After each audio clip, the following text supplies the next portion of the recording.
صرف 2 سال حکومت کرنے کے بعد پہلے خلیفہ حضرت ابوبکر رضی اللہ تعالیٰ عنہ اس دنیا سے چلے گئے،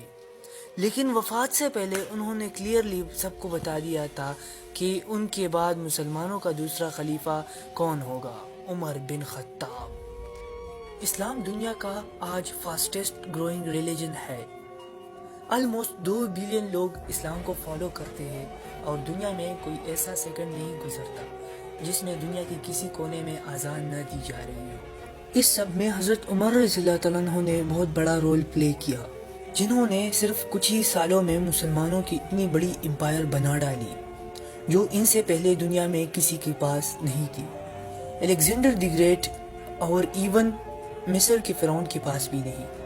لیکن یہ سب آخر انہوں نے کیا کیسے؟ حضرت عمر رضی اللہ عنہ کی پرسنالٹی کو سمجھنے کے لیے اس زمانے کے مکہ شہر کو سمجھنا لازمی ہے، کیونکہ مکہ میں پچھلے کئی صدیوں سے ایک ہی قبیلے قریش کا کنٹرول تھا، اور آہستہ آہستہ قریش کا یہ قبیلہ اتنا بڑھ چکا تھا کہ قریش خود بھی بہت سارے قبیلوں میں ڈیوائیڈ ہو چکا تھا، اور ان قبیلوں کے درمیان پیس برقرار رکھنے کے لیے ہر قبیلے کو الگ الگ ذمہ داریاں دی گئی تھی۔ قریش کی 3 سب سے طاقتور قبیلے تھے، اس میں سے رسول اللہ صلی اللہ علیہ وسلم کے قبیلے بنو ہاشم کے پاس قریش کی ریلیجیس پاور تھی، کیونکہ مکہ کعبہ کی وجہ سے عرب کے ریلیجن کا سینٹر تھا، اور بنو ہاشم کی لیڈرز تھے عبد المطلب اور ان کے بعد ابو طالب۔ قریش کا دوسرا بڑا طاقتور قبیلہ تھا بنو امیہ۔ یہ قبیلہ قریش میں صرف ایک چیز کے لیے مشہور تھا، وہ تھا پیسہ، اسی لیے مکہ کی ساری اکانومی یہی فیملی بنو امیہ کنٹرول کرتی تھی، اور اس قبیلے کا لیڈر تھا ابو سفیان۔